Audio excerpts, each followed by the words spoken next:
Okay, so today's lesson is on the power of will. And in Unity, we believe, Charles Fillmore taught us, that there are actually 12 powers, 12 abilities, 12 faculties, you can call them whatever you want, but these powers are within us. And we can call upon them at any time to help us through the day, through the hour, through the minute.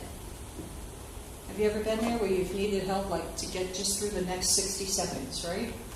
So we have these powers, and some of them are faith, love, strength, will, order, life. There's even a power of renunciation or elimination, where you release all the negative thoughts, all of the negative ideas that we've been taught over the years, and get rid of that. And we can call these powers forth at any time when we need to. So today I'm going to talk to you about the power of will, which is described as the ability to choose, to decide, command, direct, determine. Sounds like we're in charge, huh? What I want to do first is read some quotes to you. When I create a talk, when I think of a subject that I want to talk about, I look up quotes, bradyquote.com, and see what other people have to say about different ideas. So here's a couple for you. From Emma Watson: I don't want other people to decide who I am. I want to decide that for myself. Kevin O'Quan: today I choose life. I can choose joy, happiness, negativity, pain.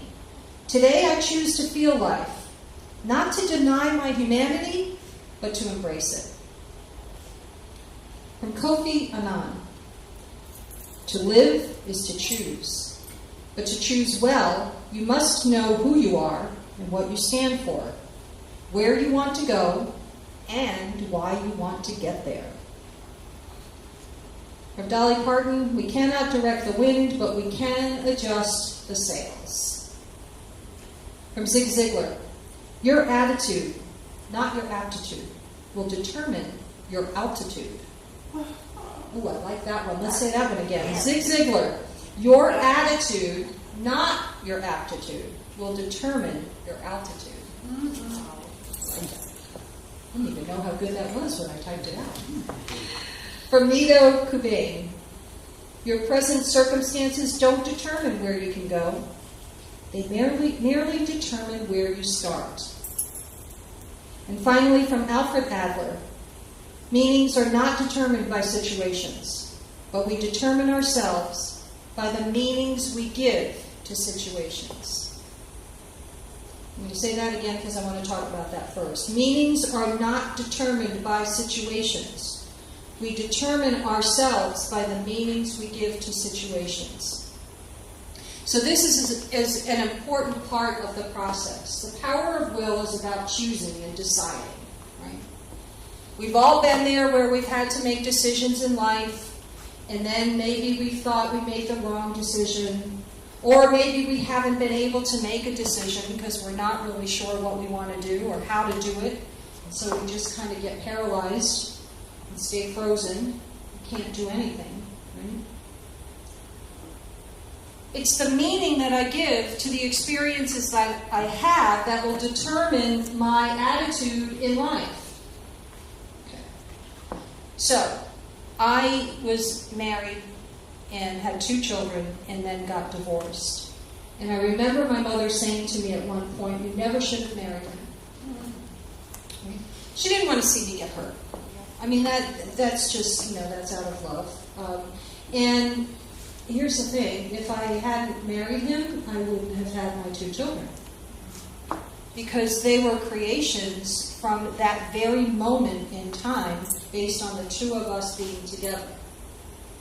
And so everything kind of unfolds naturally, organically, however you want to say it.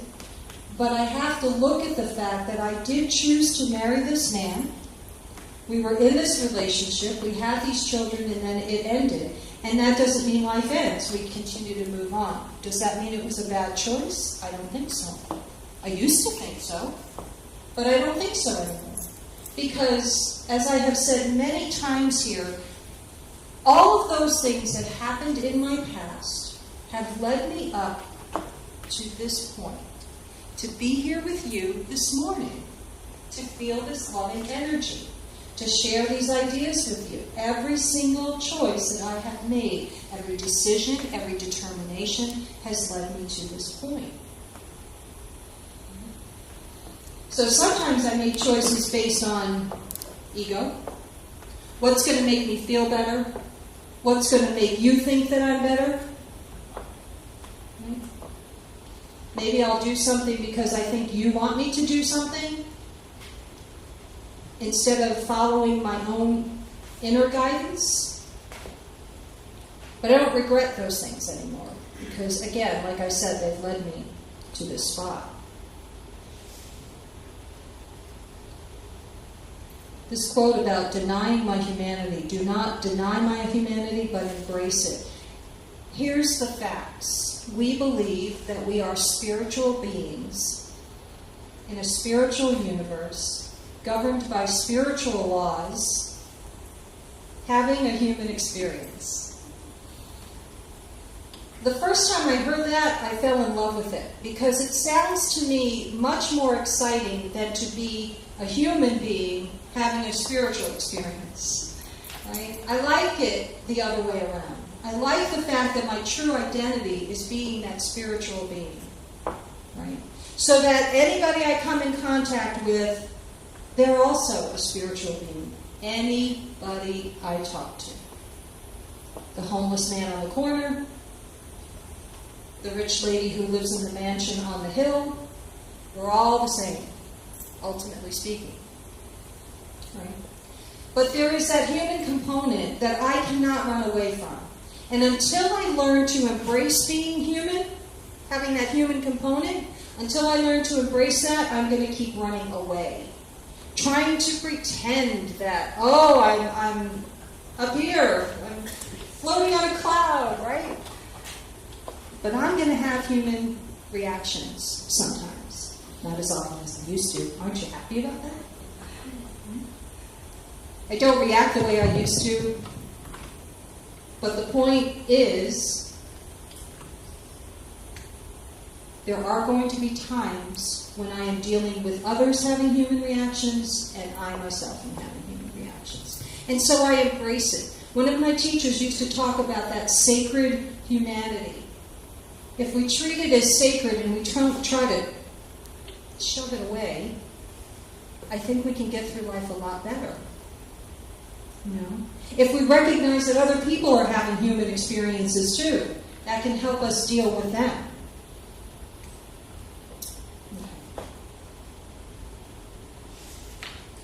Unity principle number 3. I know we talked about unity principle number 1, but number 3 has a lot to do with this power of will, this ability to choose and decide and determine. Unity principle number 3 talks about creating our life experiences by the activity of our thinking. Our thoughts bring about experiences in our lives. And that's a little hard to grasp sometimes, because when we look at our world around us and we see things that don't look so pretty, trying to figure out how we brought this about by our thoughts is a little confusing, and it can get a little tricky. You'll have to come to a class that I teach when I talk about this in more depth, right? There's not enough time on a Sunday morning to go into all of it. However, the general premise behind unity principle number 3 is this. Everything has its beginning in thought. In unity, we believe that divine mind, God, divine spirit, whatever you want to call it, gives us an unlimited amount of divine ideas. So the divine idea of love, for instance. I get this idea of love, and maybe I want to be in a relationship, or maybe I want to go get a pet, right? That's something to do with divine love. It's a big divine idea, and I narrow it down to maybe getting myself a little kitty cat. And that kitty cat shows me so much love as it's taking its claws and climbing up my leg so it can... I had that happen. The divine ideas are available to us all. What we do with them is up to us. That's the individualization that we talk about, that we're on, right? Our journeys are our lives all look different, don't they? Our life stories are different, and yet they're the same, because I'll bet you if you shared something about some emotions you might be having, I could probably relate. You guys could relate, or you could share something with me and I could go, boy, I remember when I felt that way in some way, shape, or form. But unity principle number 3 says, I am free and unlimited, the creator of my experiences. That gives you a lot of responsibility, doesn't it? Yeah. It's no longer about, well, God did this for me, or the devil made me do it. It's not about that anymore. I am responsible. I am the creator of it all. I may not understand the whole big picture all the time, because this universe is pretty big. And there are a lot of people involved in all of this, right? And so I may not always, on a human level, get it completely. But I trust that this is what's happening. I trust that I am the creator of my experiences. And so if I'm sitting there, we all have that one friend that will call you up and will tell you every single thing that's wrong in their life. There is absolutely nothing right about anything. We've had that one friend from time to time, have we not? Once in a while they pop up. They don't see anything positive. If I'm thinking on a negative basis all the time, what am I going to see day after day after day? Negativity. Just can't help it. My ex-husband used to get a little angry with me because his statement was, you see the good in everything. I didn't know that was wrong. I didn't realize that that's what I was doing, to be honest with you, until he pointed it out. And then I kind of liked it after a while. It makes my experience in life quite different than it used to be, for sure. I found a quote by Ethel Barrymore. She said, you grow up the day you have your first real laugh at yourself. How many of us have had that real belly laugh, right? Like you just look at what you did and you go, you've got to be kidding. Right? And you can't believe we did that. But we do it. And part of laughing at ourselves is sometimes based on those decisions, those determinations, that power of will that maybe we might have misused a little bit. Maybe I shouldn't have gone down that road. But instead of beating ourselves up, we don't need to do that. We need to go, wow, that was a lesson. I don't have to do that again. I'll do something different next time. Will is the executive faculty of the mind, the determining factor. What man or woman wills or decrees comes to pass in their experience.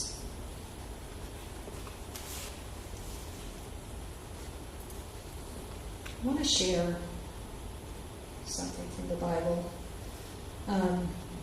Again, we have people in this room who have all sorts of levels of understanding of unity teachings. Some people are brand new, some people have been here for years. So what I'd like to do is make sure that everybody is on the same page. So let me just say this about the Bible. Unity does not interpret the Bible literally. What we do here is we look at it and we interpret it metaphysically. We look at it on a grander scale, a bigger scale. What's the metaphysical meaning behind such and such?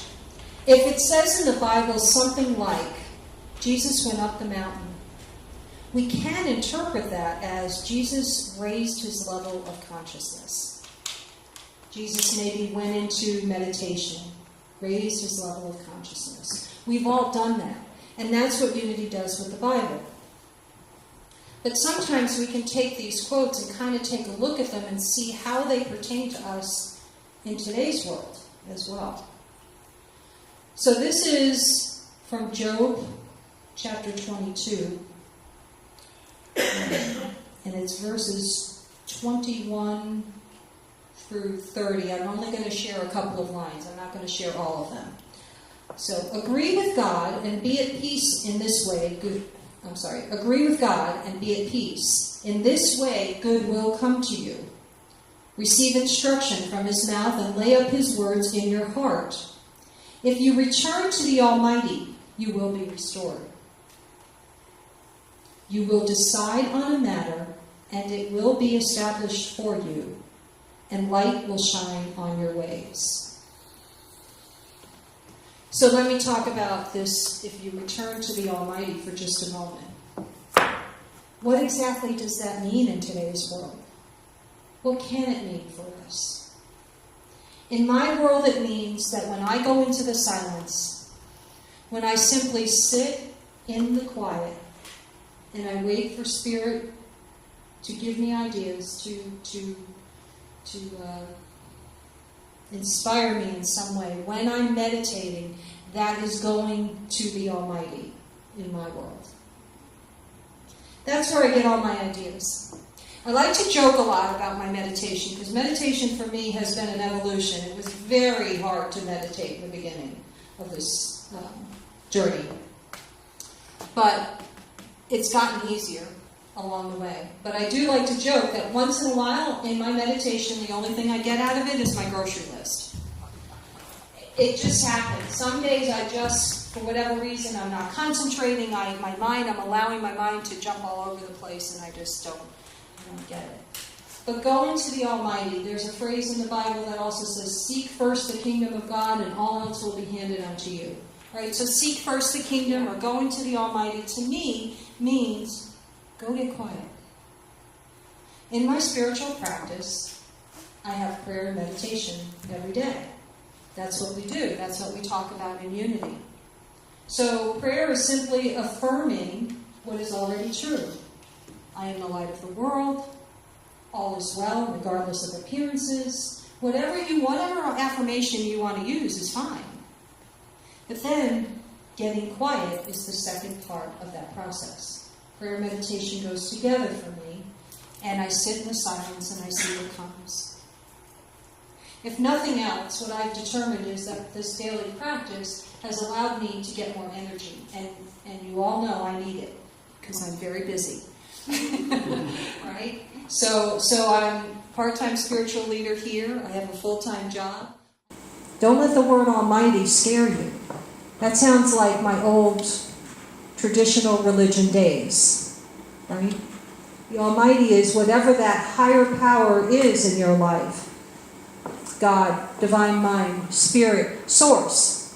There is some source of everything that allows us. That's where we get this infinite supply of the 12 powers, this power of will, this power to choose. I can call forth that power any time I want. When I feel like I'm having a difficult time choosing something, or making a decision, or determining what do I do next, I can turn around and I can simply sit and say, I call forth the power of will.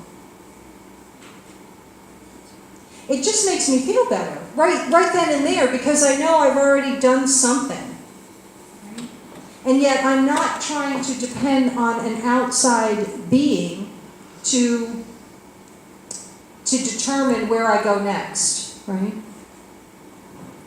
You will decide on a matter, and it will be established for you, and light will shine on your ways. So it doesn't say, yeah, you might get it, you might not, I don't know. It doesn't say that. It will be established. Doesn't that feel good? Right? Now, here's the tricky part, because we have to remember that we do have this ego going on sometimes, right? Sometimes what is established for us is not exactly the way we thought it should look. Right? So that's where I have to remember to let go of outcomes. I have to remember that it doesn't always have to look the way I think it has to look. I have to keep myself open. I have to keep my heart open. I have to keep my mind open so that I don't miss anything. power of will is a directive power, and it determines our character formation.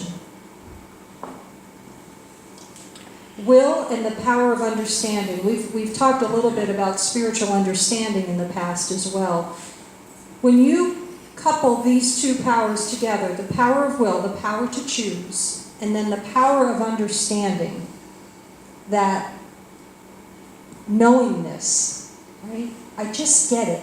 We stood here this morning and we did our opening prayer circle about 9:30 before people started arriving, and we could just feel it. Couldn't we? We could feel the energy moving in the circle. And so it's a knowingness. It's just knowing that this is all good. That everything in this moment is okay. Will is an idea in divine mind. It gives one the ability to affirm, to say yes or to say no. How many of us have trouble saying no sometimes? Yeah, me too. Oh, yes. Yeah, it's tough. There's a 12-step program called Al-Anon, and they will often say, no is a complete sentence. I love that. I love that. When I say no these days, though, I want to make sure that I'm saying it lovingly. You know? I used to, when I was a manager, I used to say to my employees, yes, you can say no, but say it in a kind and loving way. So they always looked at me kind of funny anyway. So no. The will is the center in mind and body around which revolve all the activities that constitute consciousness. So here's the bottom line. Life is consciousness, yes? That's all, that's what life is. And once we leave this realm, once we release this human body that we're using for the moment, once we release it, we're still going to move forward. We move to the next realm. There is still consciousness going on. And that's what we're working on. That's what we're talking about here, is consciousness, the level of consciousness of where I am at. And that will help me help the rest of the world. I don't have to be on a picket line unless I choose to be on a picket line, right? Or a protest or anything like that. I can do something that I am drawn to do in any way I'm drawn to do it. So I shared a story yesterday during our book club about my supervisor. She's a sweetheart. She is so kind and so gentle. She's much younger than I am, and I think she's afraid because I'm so much older she doesn't want to disrespect me. And she's a sweetheart. She had told me she liked Dunkin' Donuts coffee, and I was shopping Thursday night, and I found Dunkin' Donuts coffee in the little Keurig cups, and she has a Keurig cup coffee maker in the office, and so I picked up a box and I brought it in, and I said, I got you a present, and I put it on her desk, and she said, what's this for? And I said, it's just because. And she went, I don't do just because. Well, you do now. She didn't know what to do. She really honestly didn't know what to do. She was very appreciative, but she really didn't know how to handle it. The reason I bring this up is because it's even in that little gesture that I can bring a little peace to somebody else. Right? She was so taken by it, I forgot about it, and then she was getting ready to leave work on Friday, and she then again came to me and said, thank you so much for that. I can't even believe you did that.